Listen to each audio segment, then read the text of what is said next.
अस्सलाम वालेकुम friends, welcome back to my channel my kitchen recipes.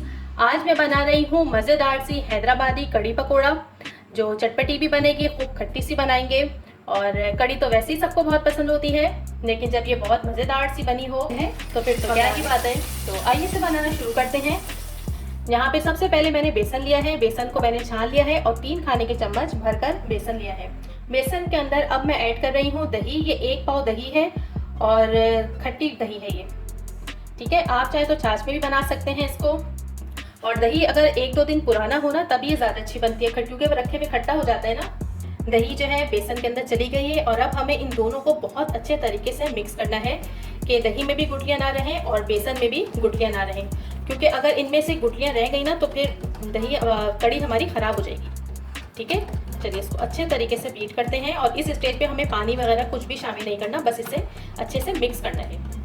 दही और बेसन अच्छे तरीके से फिट गया है। मैं इसके अंदर अब ये 1 टीस्पून के करीब नमक ऐड कर रही हूँ और इसके अलावा इसमें 1/2 टीस्पून के करीब हल्दी ऐड कर रही हूँ, ये देखिए, ठीक है। बस इसे दोबारा थोड़े सा मिक्स करेंगे। और इसके साथ ही अगर आपने चैनल को सब्सक्राइब नहीं किया तो जल्दी से जाकर चैनल को सब्सक्राइब कर लीजिए।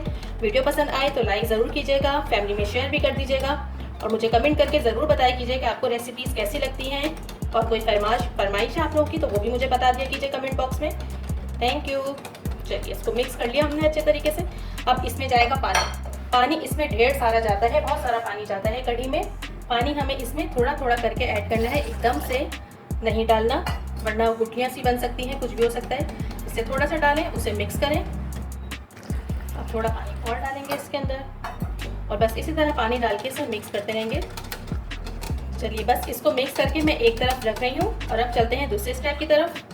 यहाँ डेगची में मैंने ऑयल ले लिया है, तकरीबन 2 खाने के चम्मच मैंने ऑयल लिया है, कुकिंग ऑयल लिया है। अब हम इसके अंदर ऐड करेंगे 1/2 टीस्पून ड्राई दाना, 1/2 टीस्पून सफ़ेद ज़ीरा साबित।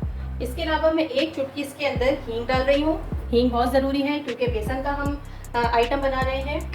चलिए इसके अलावा अब इसमें ऐड करेंगे, इसको करेंगे मिक्स। और अब मैं इसके अंदर डाल रही हूँ थोड़ी सी चॉप प्याज है मेरे पास यहाँ पर, देखिए थोड़ी सी मैंने ली है। ये प्याज ऑप्शन है, आपका दिल चाहे तो डालें और नहीं है तो कोई मसला नहीं है, स्किप कर दीजिए। प्याज को हमें ब्राउन कलर का करना है, अच्छा सा कलर देना है प्याज को। प्याज का खूबसूरत सा गोल्डन कलर आ गया है। अब हम इसके अंदर ऐड करेंगे, यहाँ पे देखिए मैंने तकरीबन 4 लहसुन के जवे और 4 बड़ी हरी मिर्चें जो हैं उनको लेके चॉप कर लिया है इस तरह से। ये इसमें ऐड करेंगे, इसे मिक्स करेंगे।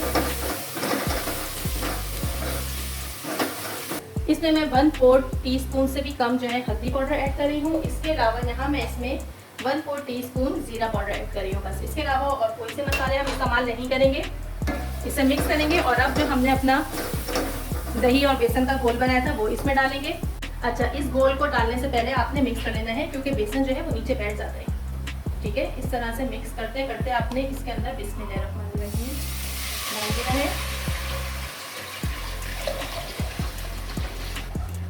अब इसके अंदर हमें मज़ीद पानी ऐड करना है, तकरीबन हमें टोटल मिला के 1.5 लीटर पानी इसमें डालना है, ठीक है। ये देखिए कितनी पतली सी हो गई है। इसमें मैं और पानी डालूंगी, अभी भी इसमें पानी की ज़रूरत है। तकरीबन 1 गिलास में इसमें और पानी ऐड कर रही हूँ और इसको मीडियम फ्लेम पर हमें मुसलसल चलाते रहना है, छोड़ना नहीं है इसके अंदर जब तक उबाल ना आ जाए। और आपने इसको चलाते रहना है, इसे छोड़ के बिल्कुल भी नहीं जाना, इसलिए कि जब ये उबलेगी तो उबल के बाहर की तरफ गिरेगी। जैसे दूध उबालते हैं ना और उबल जाता है तो पूरा चूल्हे पे गिर जाता है, इसी तरह से इसका भी हाल है। आपने हटना नहीं है और इसको चलाते रहना है इसी तरह से। यहाँ पर देखिए कढ़ी में उबाल आना शुरू हो गया है और मुझे तकरीबन 15 मिनट लगे हैं इसे उबाल आने में। मैं मुसलसल यहाँ खड़ी हुई और इसमें चम्मच चला रही थी, बस। अब मैं इसका चूल्हा जो है लो करके, मीडियम टू लो करके इसको रख दूँगी पकने के लिए। और मैं इस बगैर कवर किए से पकाऊंगी। आप चाहे तो कवर कर दें, लेकिन इसको आधा कवर कीजिएगा, आधा छोड़ दीजिएगा, ठीक है। जब तक कड़ी हमारी पक रही है हम यहाँ पे पकोड़े बनाने की तैयारी कर लेते हैं। मैंने तकरीबन 1 कप बेसन लिया है, मुझे पकोड़े ज़्यादा पसंद है कड़ी के अंदर।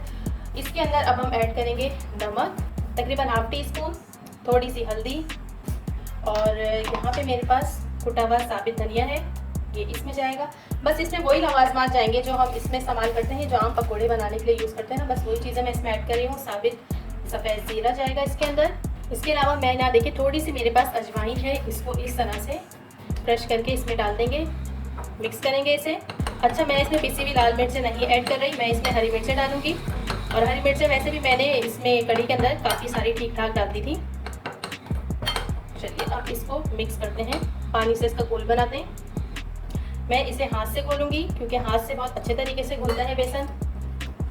बेसन को अच्छी तरीके से फेंटेंगे हाथ से। जितना अच्छा बेसन पिटा हुआ होगा ना, पकोड़े हमारे उतने ही अच्छे बनेंगे। चलिए मैं इसको कवर करके अभी फ़िलहाल रख रही हूँ 5 से 10 मिनट के लिए, ताकि ये फूल जाए बेसन। चलिए मैं इसको कवर करके रख रही हूँ। तकरीबन 10 मिनट हो गए हैं बेसन को रखे हुए और ये बेसन फूल गया है अच्छे तरीके से। मैं इसमें ऐड कर रही हूँ तकरीबन थोड़ा सा 2 चुटकी मीठा सोडा। ये बहुत इंपॉर्टेंट है इसके अंदर, इसी से हमारे जो पकोड़े हैं वो फूलेंगे।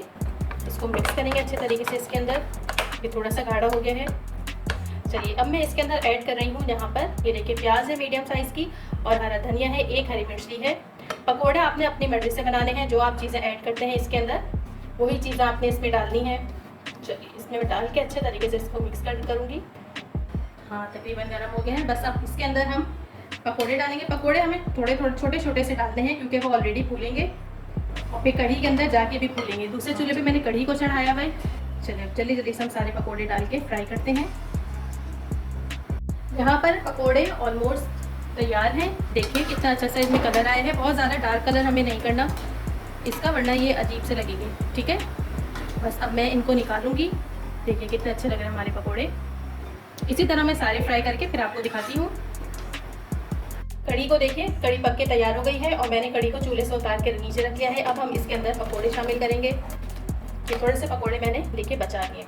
देखिए कितनी खूबसूरत लग रही है हमारी ये कढ़ी देखने में। बस अब इसका बघार तैयार करना है और हमारी मज़ेदार सी कढ़ी बिल्कुल तैयार हो जाएगी। यहाँ पे मैं लहसुन ऐड कर रही हूँ। 1 लहसुन का जवा मैंने लिया है बघार लगाने के लिए। इसके अलावा तकरीबन 5 से 6 साबित गोल मिर्चें और ये कड़ी पत्ते।